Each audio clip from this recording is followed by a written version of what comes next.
తెలుగు సినీ ప్రేక్షకుల్లో ఆసక్తిని రేకెత్తించిన మంచు విష్ణు డ్రీమ్ ప్రాజెక్ట్ కన్నప్ప విడుదలైపోయింది.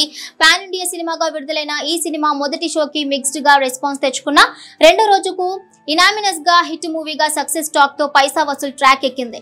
ఇక రివ్యూలు అన్ని పర్ఫెక్ట్ గా వచ్చాయి. కన్నప్ప సినిమాలో చూడదగిన అంశాలని హైలైట్ చేస్తూ మూవీకి పాజిటివ్ రివ్యూలను ఇచ్చారు అందరూ. ప్రేక్షకులకు కూడా సినిమాపై ఒక రకమైన పాజిటివ్ ఇంప్రెషన్ వచ్చేసింది. ఇక ఈ నేపథ్యంలో కన్నప్ప మూవీ విషయంలో కొన్ని విషయాలను అనలైజ్ చేద్దాం. నెగటివ్ అంశాలు అనలేం కానీ ఇవి లేకపోతే సినిమా ఇంకా బాగుండును కదా, పాన్ వరల్డ్ రేంజ్ లో ఉండును కదా అనిపించే అంశాలు ఇవి. కన్నప్ప అంటేనే ఆధ్యాత్మిక సినిమా అని అందరూ భావిస్తారు. యూత్ కూడా అలానే అనుకున్నారు. కానీ ట్రైలర్ సాంగ్స్ విడుదలయ్యాక ఆధ్యాత్మికాన్ని మించి ఏదో ఉన్నట్టుందే అనిపించింది. అయితే అప్పుడు అది భక్తిని మించిన రక్తి ఉంది అని అనుకోలేదు ఎవరు. ఎందుకంటే దుర్యోధనుడికే రొమాంటిక్ సాంగ్ పెట్టిన తెలుగు సినిమా మనది. అన్నమయ్యకు ఇద్దరు హీరోయిన్లను జత చేసి స్టెప్పులేయించిన స్టైల్ మన మేకర్స్ది. అందుకే భక్తి సినిమా అయినా అవసరం కొద్దీ అవకాశం ఉన్నంత వరకు రొమాన్స్ కూడా చేర్చి రక్తి కట్టించి ప్రేక్షకులను మెప్పించడం సహజం.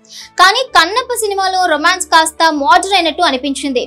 తిన్నడు ప్రేమించిన యువతి నెమలితో కలిసి ఉన్న సీన్లన్నీ కూడా దాదాపుగా మోడర్న్ మూవీలో ఉన్నట్టుగా ఉన్నాయి. రెండు పాటలు వినడానికి పెద్దగా బాగోలేదు, కానీ ఆ పాటలకు తిన్నడు నెమలి కలిసి చేసిన డాన్స్ మాత్రం కలియుగం 2వ శతాబ్దంలోనే 21వ శతాబ్దపు పోకడలు ఉన్నాయా అనిపించేలా ఉన్నాయి.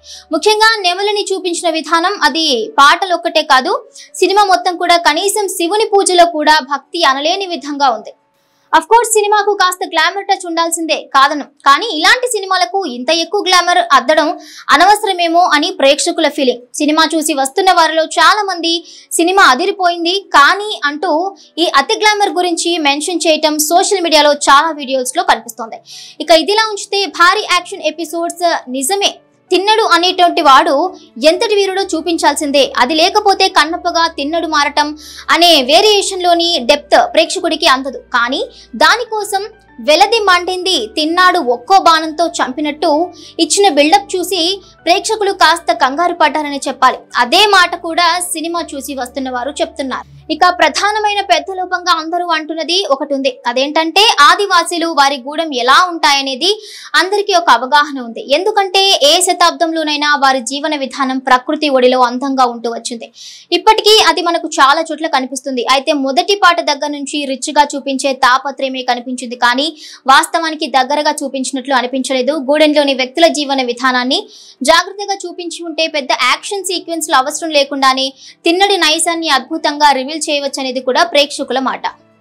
మొత్తంగా చూసుకుంటే పురాణం కథలు, గతంలో వచ్చిన కన్నప్ప సినిమాలు వీటిని పక్కన పడేసి ఫ్రెష్ గా ఒక పాన్ ఇండియా సినిమా చూస్తున్నాం అనే అభిప్రాయంతో థియేటర్లకు వెళ్లే ప్రేక్షకులకు మాత్రం కన్నప్ప సినిమా చివరిలో మంచి ఆధ్యాత్మిక అనుభవాన్ని ఇస్తుందని చెప్పొచ్చు. ఇక్కడ ప్రభాస్ వచ్చాక బాగుందా, మోహన్ లాల్ ఉంటే బాగుందా అనే అంశం అనవసరం.